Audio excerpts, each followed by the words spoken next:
안녕하십니까 삼성교회 성도 여러분, 한 주간 잘 보내셨죠? 이번 주도 바울서신 배경연구 네 번째 시간으로 함께 하겠습니다. 이번 주는 데살로니가서를 함께 보게 될 텐데요. 오늘 강의를 앞서서 우리 저번 주에 함께 나누었던 갈라디아서에 대해서 잠깐 한 번 더 보고 가도록 하겠습니다. 네, 지난주 갈라디아서는 어떤 내용이었었나요? 그 예루살렘으로부터 유대주의자들이 갈라디아 지역에 왔었죠. 그래서 자신들이 그 예루살렘 교회의 대표자라고 이야기하면서 바울이 전한 복음을 무력화시키려고 했습니다. 그렇게 이 율법주의자들은 예수 그리스도를 믿는 믿음뿐만 아니라 모세의 율법을 온전히 지켜야지만 그 구원이 완성되며 참된 구원을 이룰 수 있다고 그렇게 전파하기 시작했습니다. 이에 큰 혼란들이 일어났고 이로 인해서 교회 안에 많은 문제들이 발생했습니다. 이 문제들을 해결하기 위해서 바울이 갈라디아 교회에게 회람서신으로 편지를 보냈죠. 그렇게 해서 바울은 다른 복음은 절대 없다. 오직 예수 그리스도를 믿는 믿음만으로 구원을 얻는 것이다. 라는 이 복음을 선포하기 시작합니다. 그의 복음을 다시 한번 세우기 위해서 자신의 바울의 사도성을 변론함으로 그의 무너져가는 그의 전파하였던 복음의 영향력을 다시 한번 회복하고, 그리고 이신칭의 복음, 오직 은혜로만 구원을 얻는다, 믿음으로만 구원을 얻는다는 사실을 이야기하며 그 복음을 다시 한번 갈라디아 교회에게 전파하게 됩니다. 그리고 또한 그렇다면 우리의 삶은 어떻게 살아도 괜찮은 것이냐? 라는 이 의문에 대해서 바울은 이야기합니다. 우리의 어떤 행위로 구원을 얻는 것이 아니지만 우리가 예수 그리스도를 믿는 믿음으로 구원을 이룬다면 그 구원받은 사람에게는 성령의 역사하심으로 말미암아 성령에 이끌리는 삶을 살아가게 된다는 것이죠. 그것이 지금 우리의 그리스도인의 삶이기도 하고, 그래서 우리가 이 세상의 빛으로 또 복음에 합당한 자로 살아가게 되는 근본적인 이유가 되는 것입니다. 네, 오늘은 이렇게 데살로니가서를 함께 보려고 하는데요. 우리가 데살로니가서를 볼 때에 먼저 데살로니가의 이 역사적인 배경에 대해서 한번 살펴볼 필요가 있겠습니다. 먼저 이 데살로니가 지역, 그리고 이 도시는 어디에 있는 곳이냐면 바로 마게도니아 지방에 있는 곳입니다. 우리가 저번 주에 갈라디아 지방을 얘기했던 것처럼 이 마게도니아도 하나 로마의 속주로서 커다란 지역을 이야기합니다. 그리고 오늘의 데살로니가는 그곳의 하나의 도시인 것이죠. 하지만 이 도시는 굉장히 영향력 있는 도시였습니다. 마게도니아 지방의 수도의 역할을 하고 있을 뿐만 아니라 아시아와 로마를 연결하는 중요한 교통의 요지였습니다. 그렇기 때문에 정치, 경제, 문화도 발달했을 뿐만 아니라 무역으로 인한 그런 상업적인 성장도 굉장히 큰 지역이었습니다. 특히나 이곳에는 유대인들이 많이 살았는데요. 유대인의 인구가 그때에 12만여 명 정도 된다고 보았습니다. 그렇기 때문에 굉장히 이때에는 많은 유대인들이 이곳에 있었다고 볼 수 있죠. 또한 이 유대인들은 특별히 상업의 중요한 역할들을 많이 맡았다고 이야기합니다. 또한 각각의 그 지역의 도시에 회당들이 많이 있었는데 그 회당을 중심으로 이 유대인들의 영향력들이 많이 발산이 되고, 또 이로 통해서 많은 이방인들, 이 헬라인들, 이 데살로니가인들이 찾아와서 그 유대의 교육들, 유대의 문화들, 또 유대의 율법들, 그리고 하나님에 대해서 알아가는 그러한 상황에 있었다고 볼 수 있겠습니다. 그렇다면 데살로니가 교회는 어떻게 시작되었을까요? 네, 이 데살로니가 교회가 어떻게 시작되었는지, 또 데살로니가 전서와 후서가 또 어떻게 쓰여졌는지를 살펴보기 위해서는 바울의 2차 전도 여행을 살펴볼 필요가 있습니다. 바울의 2차 전도 여행은 1차 전도 여행과 달리 바나바와 분리되어서 전도 여행이 시작되는데요. 이는 그 1차 전도 여행에서 그 마가가 중도에 돌아오게 되므로 바울이 2차 전도 여행에서는 그와 함께 팀을 꾸리지 않기를 원했습니다. 또 바나바는 그의 생질, 조카였기 때문에 2차 전도 여행에도 데려가고 싶어 했습니다. 이에 바울과 바나바는 둘이 그 다른 팀으로 구분되어서 전도 여행을 시작하게 되는데요. 바나바는 구브로 지역으로 그 전도를 시작했고, 바울은 수리아 지역, 안디옥이 있었던 이 수리아 지역과 또 길리기아 지역을 시작으로 2차 전도 여행을 시작하게 됩니다. 또한 이 지역에 복음을 전한 후에 바울은 갈라디아 지역으로 가서 다시 복음을 전하고 이전에 세웠던 그 교회들을 굳건히 하는 그러한 역할들을 다시 한번 하게 됩니다. 그리고 이어서 아시아를 관통하고 드로아 지역으로 가게 되는데요. 이 드로아 지역에서는 우리가 유명한 사건이 또 일어나죠. 바로 드로아 환상의 사건이 일어납니다. 바울은 사실 이 아시아 전역을 복음을 전하고 또 교회를 세우기를 원했습니다. 갈라디아 전역에 그러한 교회를 세웠던 복음의 역사가 아시아 지역에 일어날 것이라고 확신했기 때문인데요. 하지만 성령이 이끌리심으로 이 아시아 지역이 아니라 마게도니아 지역으로 가게 됩니다. 이 마게도니아 지역은 우리가 너무 잘 알고 있는 지역들이 등장하죠. 바로 빌립보, 데살로니가, 베레아 같은 지역이 있습니다. 그렇게 성령의 이끌리심으로 빌립보를 지나 데살로니가 지역에 머물러 복음을 전하게 되는데요. 이때 복음의 역사가 크게 일어납니다. 많은 헬라인의 무리가 주님께 돌아오고 예수 그리스도를 믿게 되자 유대인의 핍박이 일어나게 되는 거죠. 이후에 이 핍박의 사건이 어떠한 것인지는 한 번 더 살펴보도록 하겠습니다. 그렇게 해서 데살로니가에서 급하게 베레아 지역으로 그리고 아덴으로 그리고 이제 고린도로 피해서 내려오게 되는 것이죠. 그렇게 이 고린도 지역에서 데살로니가 교회를 위해 쓴 편지가 바로 데살로니가 전서, 데살로니가 후서가 됩니다. 그렇게 해서 바울은 다시 에베소로 그 복음을 전파하고 교회를 세우고 그 다음에 가이사랴로 다시 예루살렘으로 돌아가 다시 안디옥으로 가게 되는 이 일정이 바로 바울의 2차 전도 여행이 됩니다. 자, 이렇게 데살로니가 교회에 복음의 역사가 일어나는데 어떻게 바울이 데살로니가 교회를 세워나갔는지 한번 보도록 하겠습니다. 사도행전 17장 1절에서 2절을 한번 읽어보겠습니다. 그들이 암비볼리와 아볼로니와로 다녀가서 데살로니가에 이르니 거기에 유대인의 회당이 있는지라. 바울이 자기 관례대로 그들에게로 들어가서 새 안식일에 성경을 가지고 강론하며 우리가 앞서 성경 구절에서 읽었던 것처럼 안식일에 3주간 회당에서 복음을 전파했습니다. 그렇게 회당에 모여서 다른 지역에서 복음을 전파했던 것처럼 복음을 전파했고 낮에는 천막 치는 일들을 했습니다. 단지 어떤 교회의 재정을 지원받을 뿐만 아니라 순수 일을 해서 재정을 모았던 거죠. 바울은 이를 그 교회에 부담을 주지 않기 위해서 그렇게 했다고 이야기를 합니다. 그리고 밤에는 또 함께 사람들을 모아서 복음을 전파하고 깊이 있는 예수 그리스도, 그분이 어떤 분인지, 그분의 죽음은 무엇이고 그 약속은 무엇인지를 함께 나누었던 것 같아요.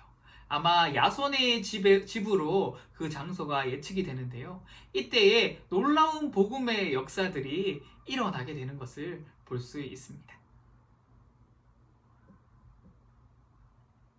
그렇다면 이 데살로니가 교회의 공동체의 일원, 이 편지를 받았던 수신자들은 어떠한 사람인지 한번 더 살펴보면 좋을 것 같아요. 네, 이 데살로니가 지역, 여기 지역에 바울의 복음이 전파가 되고 아까 말씀드린 것처럼 회당과 야손의 집에서 그 복음을 전파했었습니다. 여기서 복음을 듣게 된 사람들은 어떤 사람이었을까요? 먼저는 회당에 있던 유대인, 그리고 유대인으로 개종하였던 이방인들이 있을 수 있겠죠. 그리고 우리가 앞서 계속해서 얘기했던 경건한 사람들, 이 이방인들, 할례나 율법은 지키지 않았지만 그 유대인의 하나님을 믿고자 했던 그런 사람들이었습니다. 사도행전 17장 4절에 보면 그 중에 어떤 사람, 곧 경건한 헬라인의 큰 무리와 적지 않은 귀부인도 고난을 받고 바울과 실라를 따르나. 여기에 보시면 또 다른 성경에 아직 일해가 없는 그 그 귀족들조차도 이 복음을 듣고 예수님께로 나아오는 그런 장면들을 볼 수 있었죠. 그러니까 그 데살로니가 교회가 세워지고 많은 사람들, 즉 사실은 유대인의 성도, 유대인의 그 개종했던 이 사람들이 이 바울의 복음 전파로 인해서 이제 회당이 아니라 교회로 모이기 시작하는 거예요. 그러니까 이제 유대인으로서 율법을 중심으로 살아갔던 그 회당 중심의 그 모습들을 가졌던 이방인들이 다 빠져나와서 바울이 선포하고 세웠던 그 데살로니가 교회로 모이기 시작한 겁니다. 유대인들은 너무 화가 났죠. 그들이 포교했던, 그들이 영향력을 미쳤던 그 이방인들이 다 떠나가게 되니까 말입니다. 그래서 유대인들은 이 교회를 핍박하기 시작하고 바울을 핍박하기 시작합니다. 그렇게 해서 바울은 데살로니가에서 베레아로 도망을 칠 수밖에 없었고 아덴으로, 고린도로 피할 수밖에 없었던 것이죠. 그렇게 해서 이 고린도에서 데살로니가서를 쓰게 됩니다.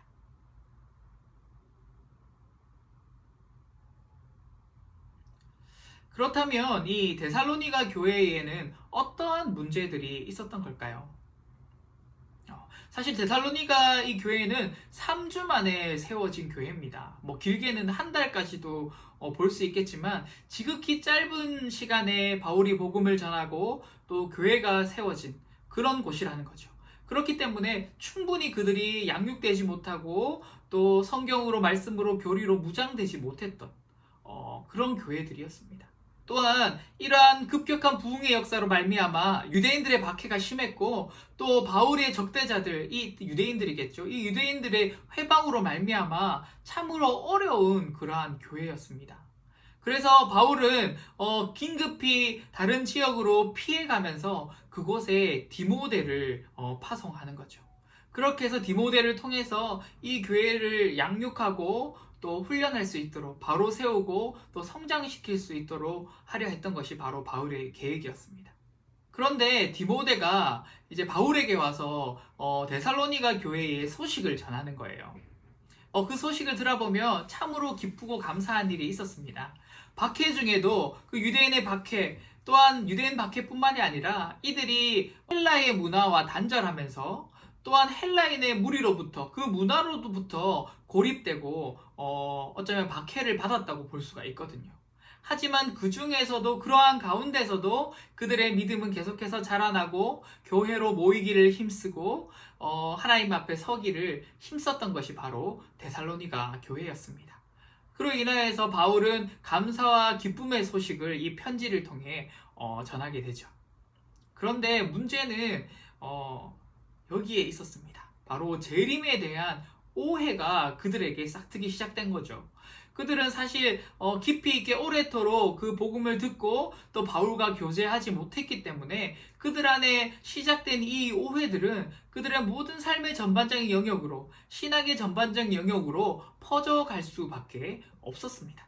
이렇게 해서 오늘 바울은 이렇게 데살로니가 교회에게 데살로니가서를 쓰게 된 것이죠. 그 편지의 목적은 이렇습니다. 복음 전파자로서 바울을 변호하기 위해서 쓴 것이죠. 갈라디아서에서도 우리가 확인했지만 여기에 들어오는 이 박해자들과 또 여러 가지 교리의 어려움 속에서는 제일 먼저 그들이 이 바울의 사도성을 부인하고 또 이것들을 무너뜨림으로써 바울이 전한 복음을 무너뜨리는 거거든요. 그렇기 때문에 바울이 다시금 그가 전한 복음을 다시 회상시키고 또 회복시키고 다시 든든히 세우기 위해서는 자신의 사도성을 변호할 필요가 있었던 겁니다. 그렇게 해서 오늘도 여전히 오늘 바울도 이 복음 전파자로서 그 바울을 스스로 변호하게 되는 것이죠. 그리고 두 번째는 이 박해를 이기고 믿음으로 서도록 이 편지를 기록하였습니다. 앞서서 이 데살로니가 교회가 이 유대인의 박해, 또 같은 헬라 문화권의 이 박해들로 인해서 많은 어려움 속에 있는 것을 보게 됩니다.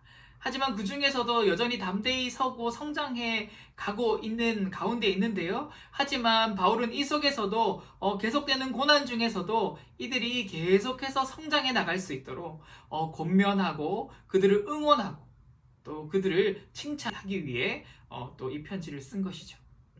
그리고 또한 성도의 정체성을 회복하도록 그들에게 편지를 쓰게 됩니다. 그들이 사실은 원래 다 이방인들이었잖아요. 그랬기 때문에 그들은 그 안에 여전히도 이전의 모습과 습성들이 남아있고 또 언제든지 자신의 신앙이 무너지면 그곳으로 돌아가려고 했던 그런 경향들도 있었던 것 같아요. 그렇기 때문에 바울은 너희들은 거룩한 삶을 살아야 된다. 우상 숭배와 분리된 삶, 그 이방인들과 헬라인들과 전혀 다른 삶을 살아야 된다. 그렇게 해서 너희는 그 거룩한 정체성을 지켜 성도다운 모습으로 살아가야 한다. 라고 바울이 이야기해 주는 거죠. 또한 이 앞서서 얘기했던 그 교회의 문제점이었던 재림에 대한 오해를 교정해 줍니다. 이 잘못된 재림에 대한 오해를 통해서 그들의 삶이 많이 무너지고 있었거든요. 뒤에서 이 재림에 대한 오해는 한 번 더 다루도록 하겠습니다. 그렇게 그리스도인으로 성도로서 합당한 삶을 살아가도록 바울은 이 편지를 데살로니가 교회에 보내게 되는 것이죠. 자, 데살로니가 전서의 구조는 이렇습니다. 편지의 서두에 인사를 하고 이야기를 하고 또 그들을 칭찬하는 어떤 인사들을 하게 됩니다. 그리고 본론으로 들어와서는 복음 전파, 그때 갈라디아 교회가 어떻게 세워졌는지, 너희들에게 어떻게 복음을 전했고 너희가 어떻게 받아들였는지를 바울은 회상하면서 이야기를 해주고 있습니다. 이와 동시에 바울은 자신이 너희들에게 복음을 어떤 마음으로 전했는지 복음 전파자로서 그 바울 스스로를 변호하는 장면들이 있습니다. 또 두 번째는 성도들에 대한 권면이죠.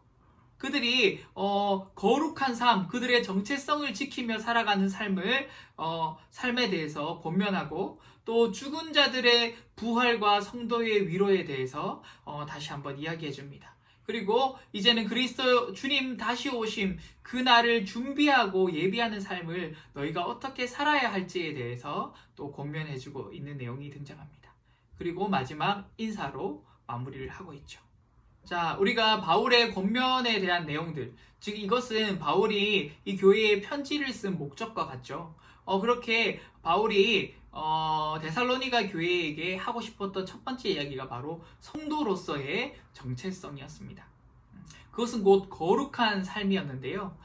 우리가 데살로니가 전서 4장 3절에 보시면 하나님의 뜻은 이것이니 너희의 거룩함이라 곧 음란함을 버리고, 하나님께서는 이 원래 이방인이었던 이 데살로니가의 대부분의 성도, 많은 성도들에게 이방의 것, 곧 음란함을 버리라고 이야기합니다. 이것은 앞서서 한번 이야기 드렸지만 그들의 우상 숭배의 문화로 인해서 그 음란함들이 그 삶 깊숙이 들어와 있었거든요.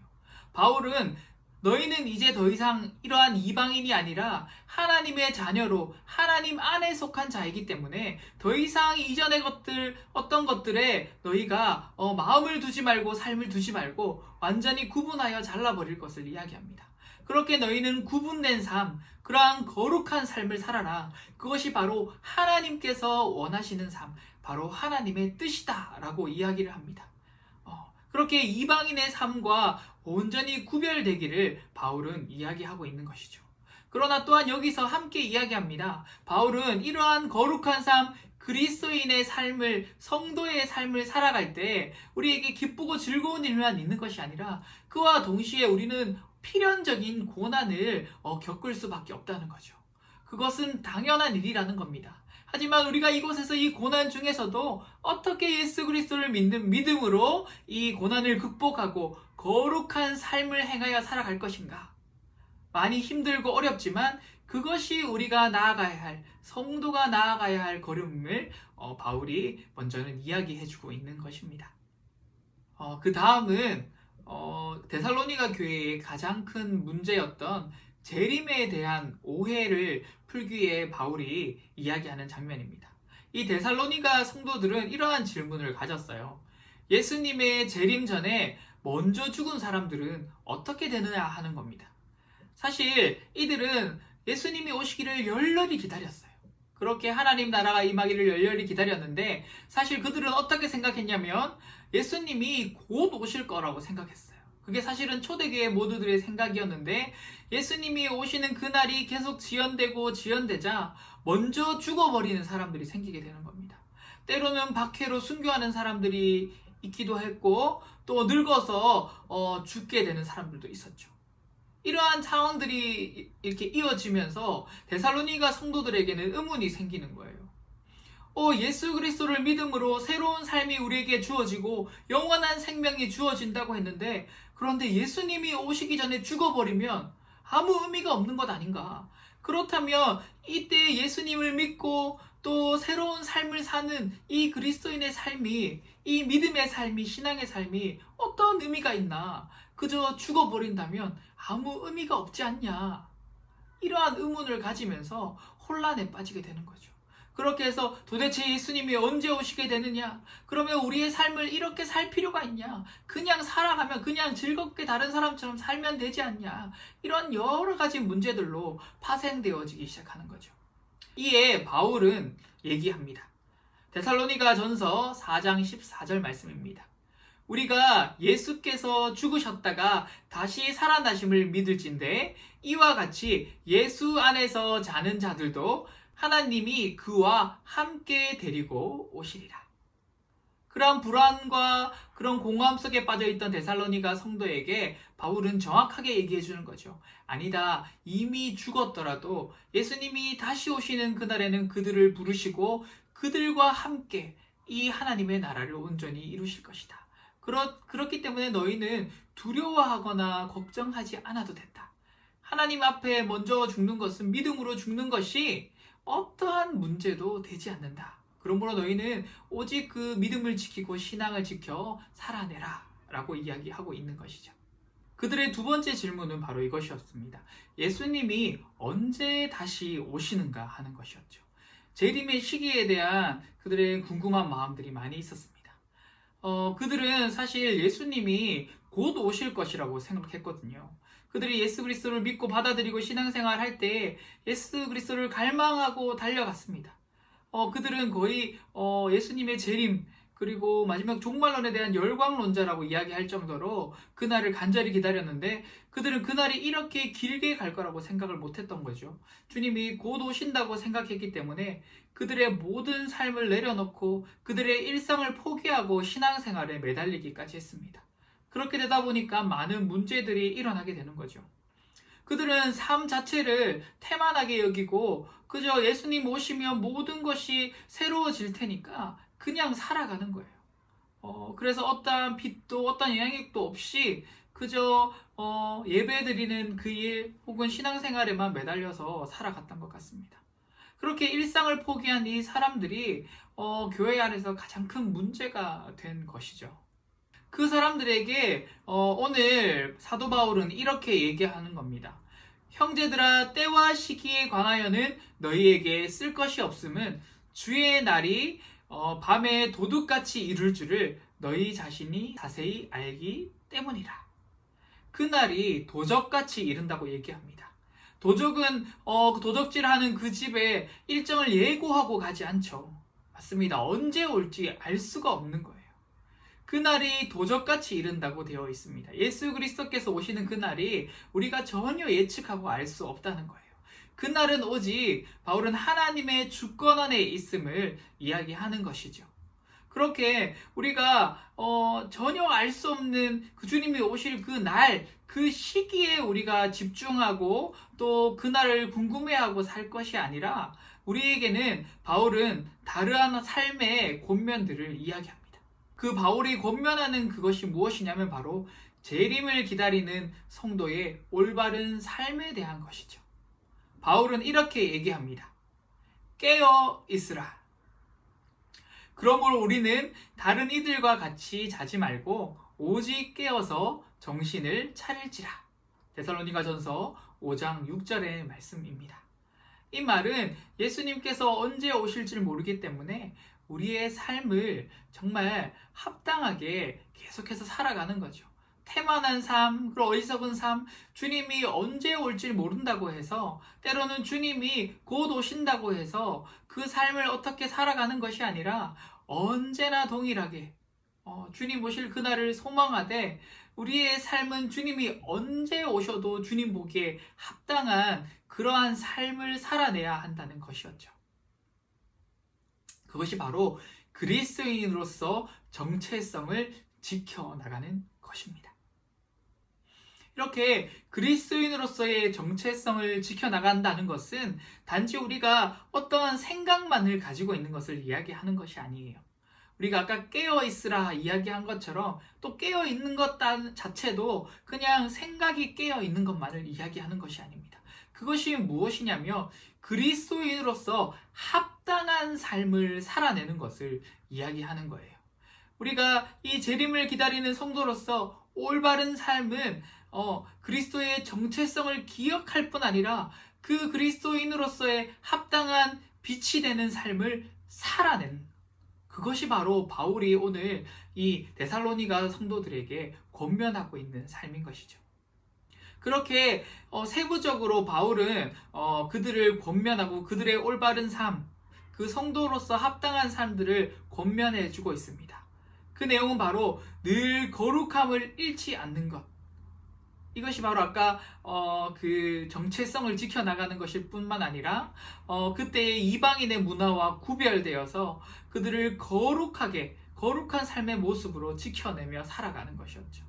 뿐만 아니라 서로를 세워주는 거예요. 그 공동체 안에서 서로가 무너지지 않도록, 유혹되지 않도록, 넘어지지 않도록, 그런 재림의 오해를 인하여서 그들의 삶에 무너지는 것을 그냥 보고 있지 말라는 거예요. 서로 권면하고 또 세워주고 덕을 세워서 공동체가 함께 성장하는 것이죠. 이것이 지금 우리 교회의 성도에게도 동일하게 적용되는 말씀이라고 볼 수 있을 것 같아요. 그리고 서로 화목하는 것. 예수 그리스도께서 우리를 하나 되게 하신 것이죠. 그 안에서 유대인이든 헬라인이든 또 어떠한 자든 우리가 서로 권면하고 함께 세워나가면서 하나의 교회로 화목하게 지내는 것입니다. 그것이 바로 바울이 데살로니가 성도들에게 요청한 바이죠. 이러한 모든 것을 정리해보면 이렇게 얘기할 수 있을 것 같아요. 주님 오실 날을 소망하며 이 땅에서 하나님이 주신 사명의 삶을 살아내는 삶. 그것이 바로 우리가 달려가야 할 길인 거죠. 예수님이 오실 날이 언제이든 우리가 알 수 없습니다. 그러나 그 날을 기대하고 소망하며 살아가는 것은 바로 우리의 정체성인 거죠. 그렇게 주님 오실 날을 기대하고 주님이 빨리 오셨으면 좋겠다 하는 그 간절한 마음으로 달려가지만, 하나님께서는 이 땅에 우리에게 주신 사명들이 있어요. 이 땅에 세상에 빛이 되고 또 소망이 되어서 또 예수 그리스도 그분이 어떠한 분인지 주님 오시는 그날까지 땅 끝까지 복음을 전하고 주님의 교회를 세워나가는 것. 그러한 사명들을 우리가 살아내야 하는 것이죠. 그 일을 위해서는 우리가 일상의 삶을 버려두는 것이 아니라 일상의 삶에서 빛이 되는 삶을 살아가야 하는 것이죠. 바울은 오늘 이 점을 데살로니가 성도들에게 이야기하면서 정말 우리가 살아내야 할 삶은 우리의 이 땅에서 하나님 나라, 그 하나님 백성으로서 합당한 그러한 삶을 살아내는 것이다 라는 이야기들을 강조하여서 이야기해 주고 있습니다. 오늘 우리 함께 배운 데살로니가서를 한번 정리해 보면 좋을 것 같습니다. 먼저는 이 데살로니가 교회는 2차 전도 여행 중에 세워진 교회라는 사실이죠. 이곳은 유대인의 영향력이 꽤나 컸고 또 여러 가지로 발달한 지역이었습니다. 이곳에 유대인들이 12만 명 정도 있었다고 얘기했죠. 그 회당을 중심으로 그 유대인들은 이방인들에게 영향력을 끼치고 또 그렇게 포교함으로써 유대인으로 세우려고 했던 그런 지역이었습니다. 그렇게 이곳에서 바울은 3주 동안의 복음을 전파하고 회당에서 안식일에 복음을 전파하고 또 그 밤에 또 야손의 집에서 그 복음을 전파하게 됩니다. 그곳에 놀라운 복음의 역사가 일어나고 회당으로 모였던 자들이 교회로 가게 되자 유대인들은 그것들을 분이 여겨 바울을 핍박하고 교회를 핍박하게 됩니다. 그렇게 바울은 피신을 하게 되고 베레와 또 그 밑에 결국은 고린도까지 피해가게 되는 거죠. 디모데를 그 대신 그 데살로니가 교회에 파송을 하고 바울은 피난으로 고린도에 내려오게 됩니다. 그렇게 나중에는 데살로니가의 소식을 디모데에게 다시 듣게 되고 고난 중에 믿음이 성장함을 기쁘고 또 그들을 위로하고 계속해서 세워나기 위해서, 그리고 재림에 대한 오해와 또 그들의 삶을 권면하기 위해서 바울이 편지를 쓰고 있는 것이죠. 그래서 결국 이 데살로니가에서 가장 중요한 사실은 바로 성도로서의 정체성을 지키며 그 거룩한 삶을 살아내는 것입니다. 이 데살로니가 성도들이 많은 어려움 속에 있었고 환난 속에 핍박 속에 있었으며 또 이 재림에 대한 오해로 교회들이 많이 어려운 가운데 있었지만, 결국 중요한 것은 우리가 그 가운데서도 온전한 그리스도인의 정체성을 지키며 거룩한 삶을 살아내는 거죠. 예수 그리스도께서 언제 오실지 우리가 알지 못하지만 언제 오시더라도 우리의 모습이 하나님 보시기에 합당한 모습으로 서 있는 것, 그것이 바로 주님의 뜻이라는 사실입니다. 그렇기 때문에 우리는 언제나 깨어서, 바울의 말처럼 언제나 깨어 있어서 그 하나님이 보시기에 합당한 그 그리스도인으로서 합당한 삶을 살아가는 것, 그것이 바로 데살로니가서를 통해서 또 데살로니가 교회의 성도들에게 또 지금 우리에게 전해주고 있는 메시지일지 모르겠습니다. 사랑하는 성도 여러분, 우리가 이 데살로니가서를 한번 보면서도 참으로 놀라운 사실을 알 수 있습니다. 그때의 상황과 그때의 배경들을 살펴보며 어떻게 바울이 어떠한 마음으로 이 편지를 썼는지를 살펴보면 그때의 데살로니가 교회에 이야기하는 이야기일 뿐만 아니라 우리 교회 또 우리에게 하는 이야기가 되는 것을 또한 살펴볼 수 있어요.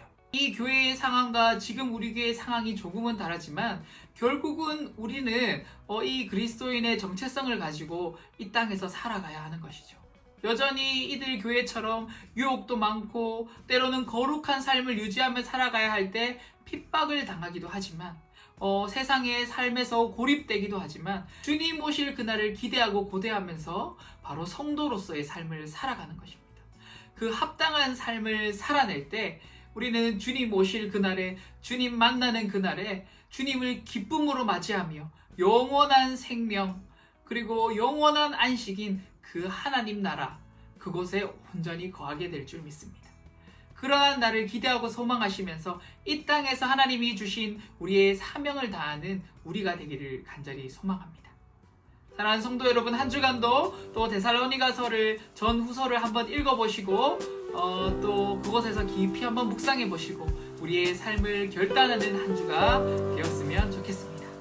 한 주간의 삶도 말씀 안에서 승리하시고 언제나 주님이 주시는 그 말씀의 기쁨과 주님이 주시는 이 언약의 기쁨으로 살아가시는 한 주가 되시기를 간절히 소망합니다. 감사합니다. 강연 이것으로 마치겠습니다.